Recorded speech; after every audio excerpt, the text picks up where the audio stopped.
ఈనాటి యువత కనికరం లేని కొడుకులు. నిన్ను కన్న తల్లి పురిటి నొప్పులు అనుభవించి నిన్ను కని తన రక్తాన్ని పాలుగా మార్చి, పాలు ఎక్కడి నుంచి వస్తాయి? రక్తమే పాలుగా మారుతాయి కదా.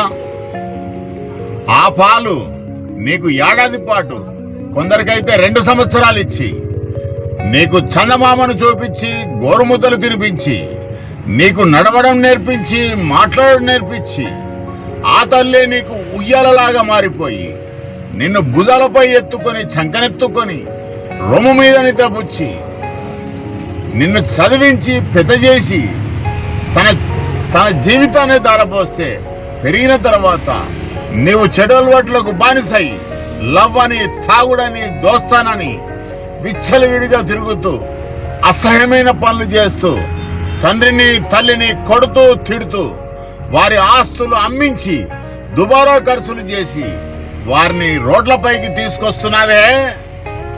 నేను వినయంగా యువకులకు తెలియజేస్తున్నాను, ఈ రోజున జ్ఞానాన్ని నేర్పించిన తల్లిని తండ్రిని, పెంచి పోషించిన తల్లిని తండ్రిని అవమానించిన నీవు భూమిపై బతికే హక్కే లేదు. దుర్మార్గుడు, అజ్ఞాని, అవివేకి.